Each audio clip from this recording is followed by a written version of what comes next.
Atenção! Começa agora uma teleaula de História do Ensino Fundamental. Você vai assistir a teleaula de número 18. Bons estudos!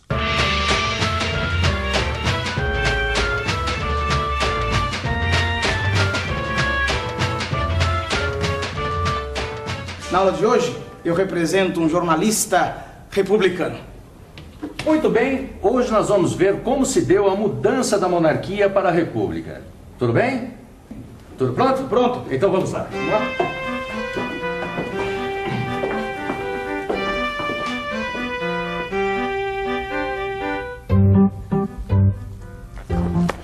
Oi.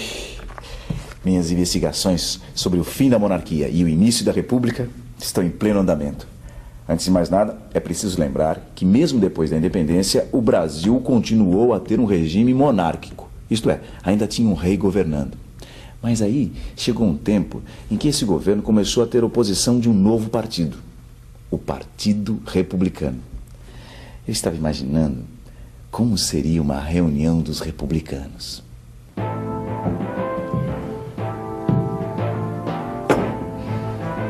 Nós do Partido Republicano somos contra essa história do poder ficar todo concentrado nas mãos do rei. Além do mais, os senadores e conselheiros de Estado só são substituídos com a sua morte.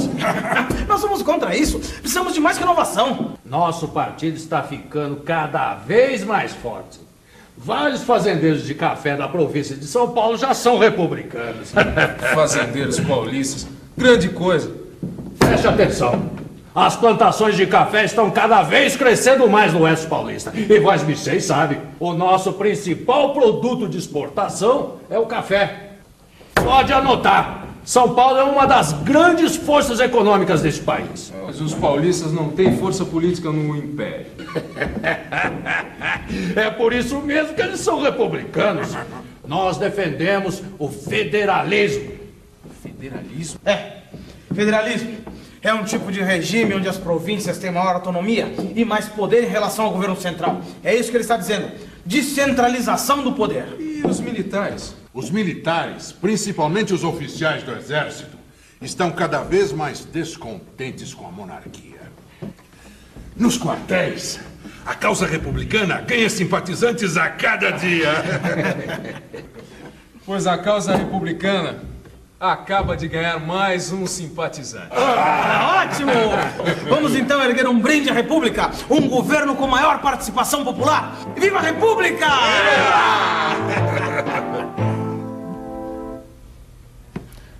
É claro que essa reunião não passa de um fruto da minha imaginação, mas os fatos se encaixam perfeitamente. 1. Os republicanos defendiam o federalismo, isto é, eles queriam maior poder e autonomia para as províncias. 2. Os fazendeiros paulistas e os oficiais militares eram duas grandes forças que apoiavam a causa republicana. 3. Esse apoio vinha também daqueles que achavam que o governo deveria ter maior participação popular. Será que falta mais alguma coisa? Tem mais um fato muito importante. Com a abolição da escravidão, a monarquia perdeu um de seus apoios mais tradicionais. Os representantes da lavoura escravista. Sim, porque muitos passaram para o lado dos republicanos. A partir daí, a república passou a ser uma questão só de tempo. Vamos pensar um pouco. Eu entendi porque os cafeicultores passaram a apoiar os republicanos. Mas por que a república foi proclamada pelos militares? Desde a época de 1870, a monarquia e os militares não vinham se entendendo. Isso aconteceu porque após a vitória na Guerra do Paraguai, as Forças Armadas ganharam muito prestígio e passaram a reivindicar maior espaço político e mais investimentos no exército. Nada disso aconteceu e a relação entre a monarquia e os militares ficou fragilizada. Depois de muitos desentendimentos entre o governo e os militares, o Império foi derrubado no dia 15 de novembro de 1889, sem qualquer reação da família real. Era o início da República do Brasil. E o seu principal líder foi o Marechal do Exército Deodoro da Fonseca, o nosso primeiro presidente republicano. E o povo não participou? Nós estamos aqui na Praça da República para saber o que o brasileiro acha da participação popular na história do Brasil. Brasileiro, você acha que o povo deve participar dos momentos históricos do país? Acho. Eu acho que sim. Precisa? Lógico. Você acha? Acho. Qual momento histórico que você já participou? O impeachment. Quando eu era moça, eu ia muito no Getúlio Vargas. As diretas eu via. No anúncio do Estado Novo, a parada na véspera do Estado Novo, dos integralistas no Palácio Guanabara. Sobre o negócio da Eco 92. Algumas assembleias, que eu sou professora, dou aula. Na época do Collor só. O impeachment. Na morte do Tancredo, passeata das diretas já. A criação do metrô. A gente acredita nisso como um momento histórico para essa nação aqui. Pois é, mas prestem atenção nesse texto que eu vou ler agora. É o que um jornalista daquela época da Proclamação da República escreveu sobre a participação popular na queda da monarquia. Olhem só. O povo assistiu bestializado, atônito, surpreso, sem conhecer o que significava a derrubada da monarquia.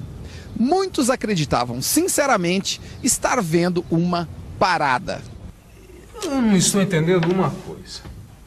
Caiu a monarquia e foi proclamada a república, até aí tudo bem. Mas e a Constituição antiga de 1824, ela continua valendo? Não.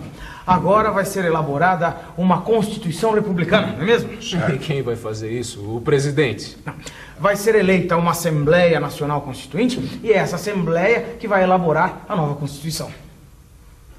Pois é, as nossas investigações chegaram então à nossa primeira Constituição Republicana. Ela foi aprovada em 1891, ou seja, 2 anos depois da proclamação da República. E os republicanos conseguiram o que eles queriam, o federalismo.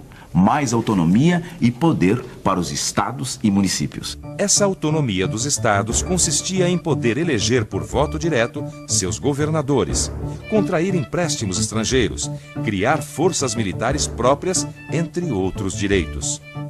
É importante lembrar que a primeira Constituição republicana consagrou também o presidencialismo. O poder executivo passa a ser exercido pelo presidente da República. E quem é que elegeu o presidente? Os cidadãos brasileiros que tinham plenos direitos políticos. Cidadãos que podiam votar e que podiam ser votados. Mas quem eram esses cidadãos?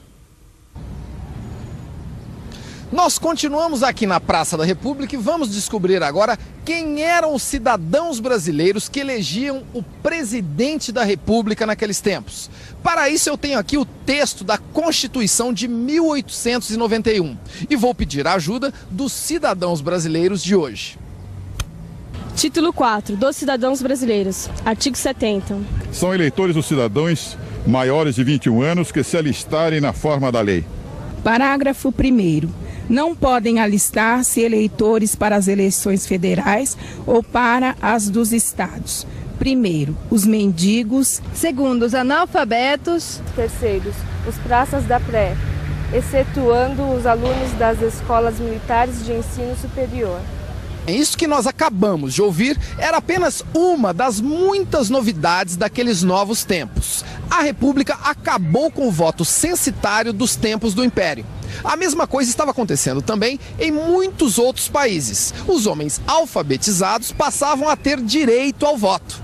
E é sempre bom lembrar que a luta pelo direito de voto das mulheres estava apenas começando. Eu estava pensando, no Brasil, muitos homens não podiam votar porque não eram alfabetizados.